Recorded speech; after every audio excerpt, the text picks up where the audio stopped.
Well, if you have been around the world for more than 5 minutes, you have heard somebody talk about the economy. And so we are excited to dive into today's episode where we are going to be talking about how you can beat the recession by building your own economy. Yeah. And if you're on social media and you're in some Facebook groups or salon owner groups, and like that's like the topic of conversation.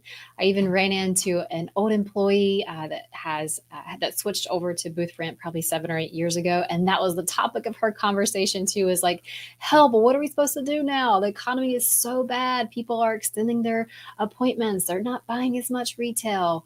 And so today we're going to look at it from the lens of what would it be like if you can build your own economy. So even in times of downturn, like you can still survive and thrive. Yeah, because I think the key here is that the economy may affect you, but your economy will impact you. And so, how do you, create an economy where you're not as influenced by the outside world's economy? And so, I think to us, recession is when your neighbor loses their job, but then depression is when you lose yours. And so, how do we really set up an economy to where we're not worried about losing our own? And, we can also help build that bridge to where, maybe you can even build something so great that you're not even worried about your neighbor losing theirs because I think when enough people get headed in the right direction and really can start to deliver massive value and make some great change in the world, you're not as impacted by just the highs and the lows of what the economy does. Yeah. So before we even dive into what can you do about the economy, let's first look at the words recession and depression.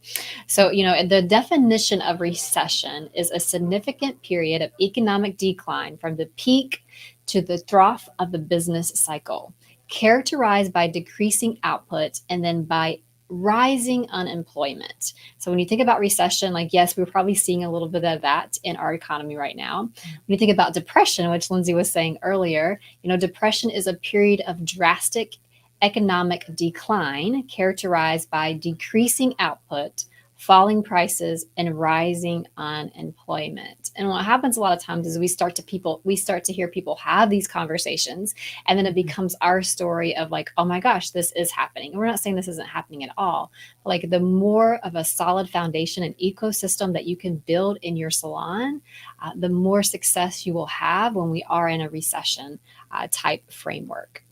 And I think some key things to note here are, just how does this relate to salon owners?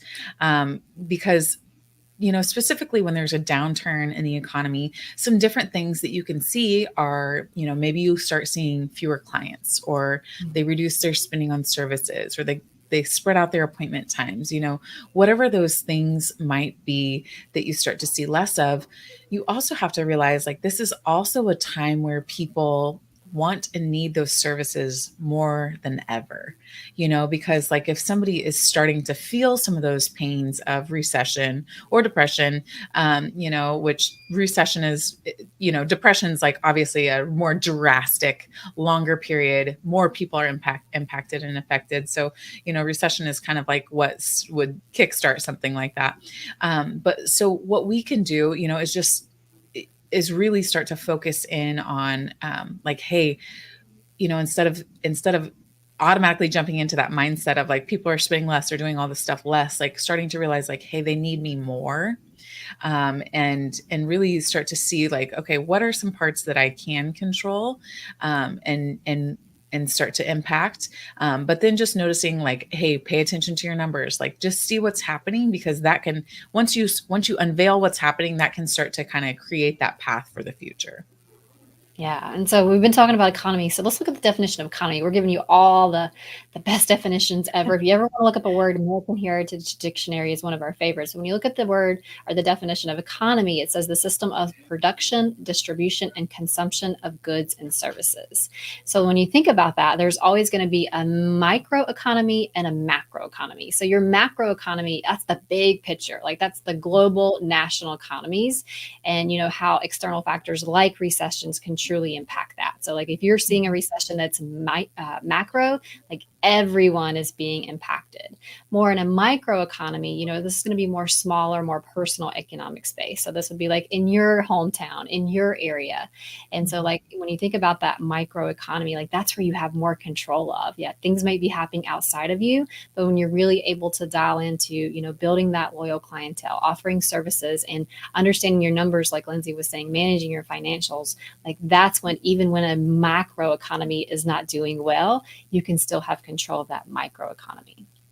Yeah. And, I think a good way to look at that too, Jen, is just like even thinking about like microeconomies. Like sometimes like there's like a big distribution center in a smaller town or something, for example. And if they go out of business, a lot of people can lose their jobs in that community. And so that really does affect the micro economy.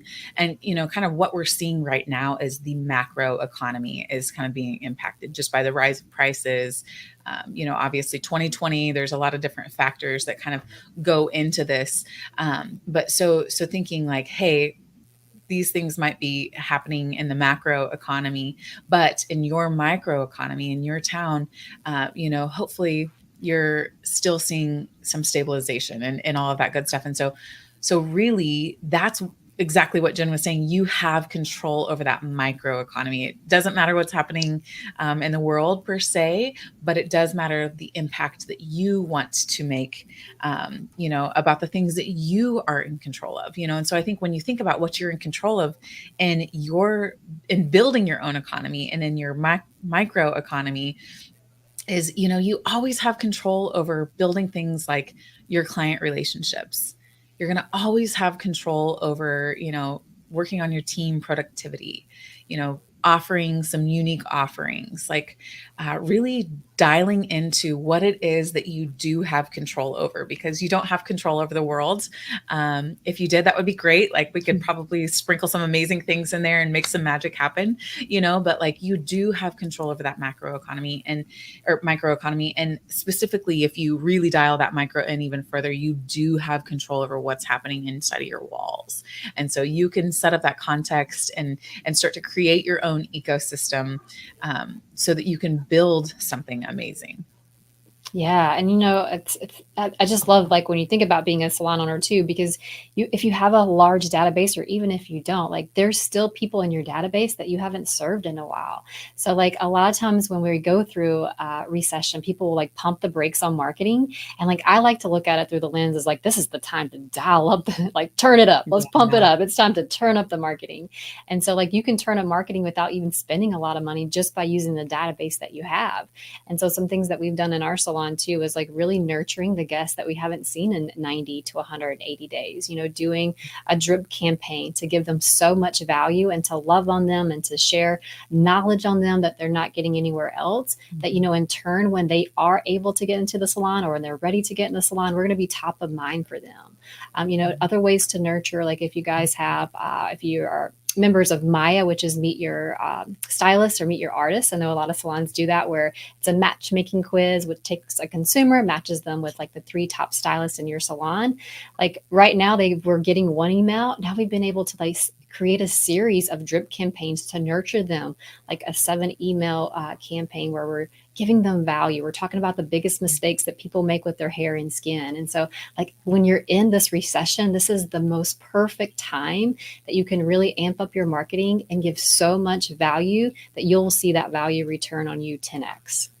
Yeah, and Jen, I think this is what's cool when we do start to see some shifts like this inside of the economy, is that a lot of times, people that have been in, booth rental situations or small salon situations start to look to get back to a larger salon company, like, the ones that we serve that are part of Salon Business School and the PhD program, mostly just because like you do have that large client base and you are spending your time and efforts on marketing, because I think there's a stark difference between, loving on someone, giving them value versus, I got on Snapchat not long ago and I saw a stylist posted a picture of their receipt and was like, I just spent $600 at the beauty supply store, and, as a consumer, if you were to see marketing like that, you would be so confused. You'd be like, okay, Mhm.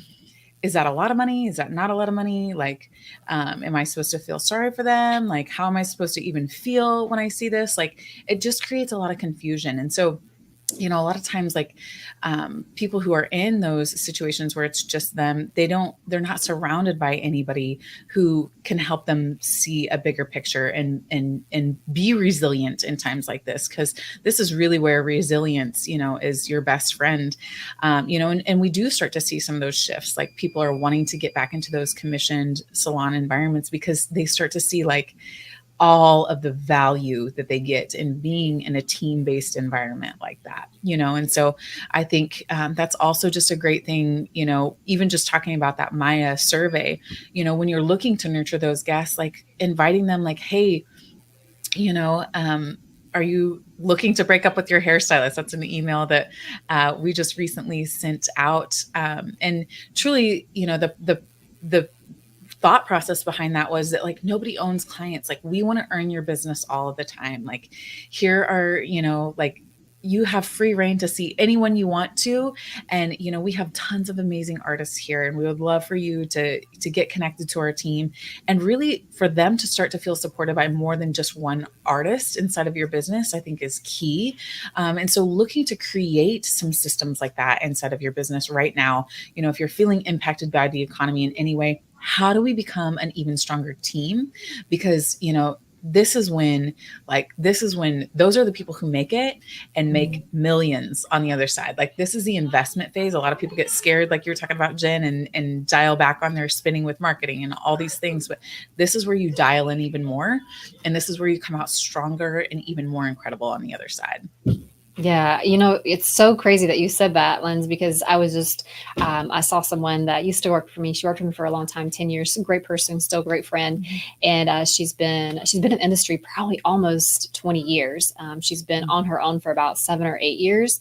And I ran Yes. into her and she's like, I'm ready to get back into a commission salon. And so, Mhm. when you are surrounded by a healthy environment that's positive, that's talking about how can we make the best with what we have and how can Mhm. we serve to a different degree, like people that are in a booth rent or suite situation, no judgment, but like they don't have all those tools. So like this is the time I think commission salons really get to shine and really get to do some even more incredible things with clients. Yes, I love that. So let's talk about what are some action steps that you can take right away to really start building your own economy. And so, I would say step one would be to just really focus on increasing your client retention.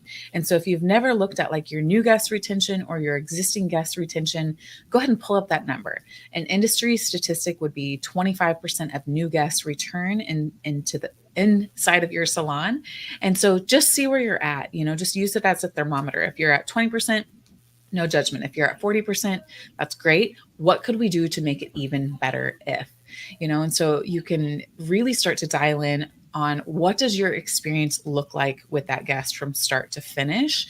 What are some things that you can do to kind of amplify the service that you're giving or the experience that they are receiving even more?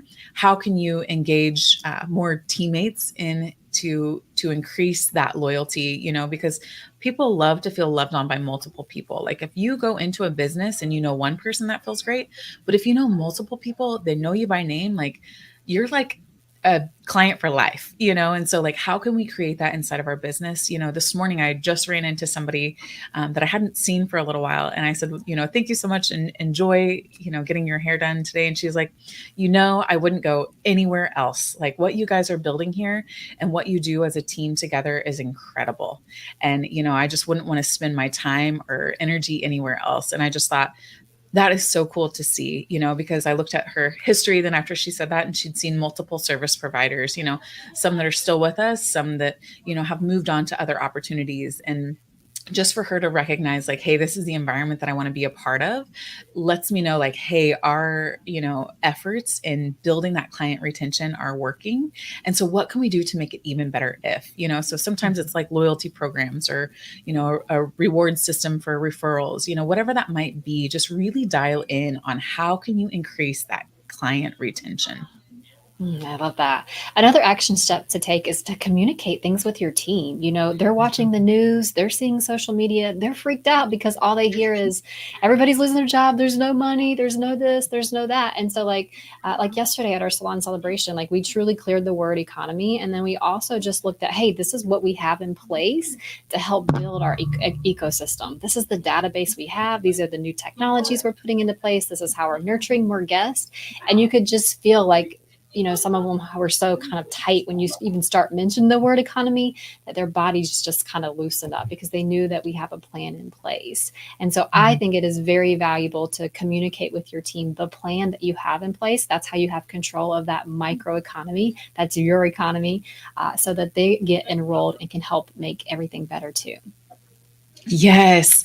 And, another step that you can take is just to start to build some financial resilience, and so really, looking at how you can manage your cash flow, coming up with some sort of like a savings plan, but also still continuing to invest in your salon's growth, so the last thing that you want to do is cut back on every single thing.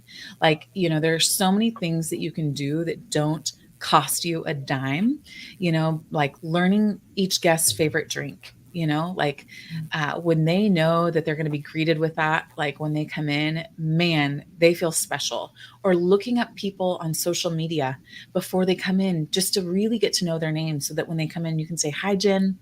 Welcome back. It's great to see you. We've been looking forward to your visit."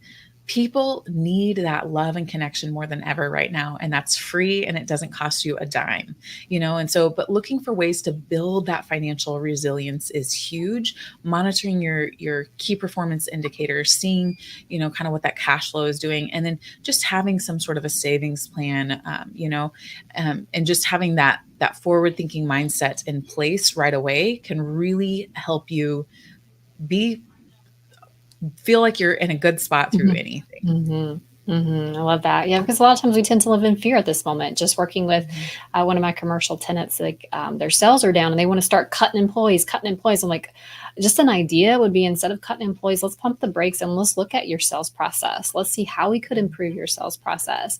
And so I think if you live in that place of fear, like your micro economy is going to come crumbling down.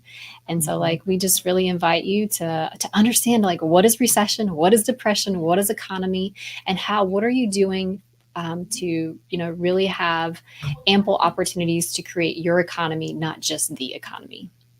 I love that. So, if you've gotten some amazing value out of today, please share it with one of your salon owner friends. We would love to meet you or hear from you. You feel free to email us hello@salonbusinessschool.com.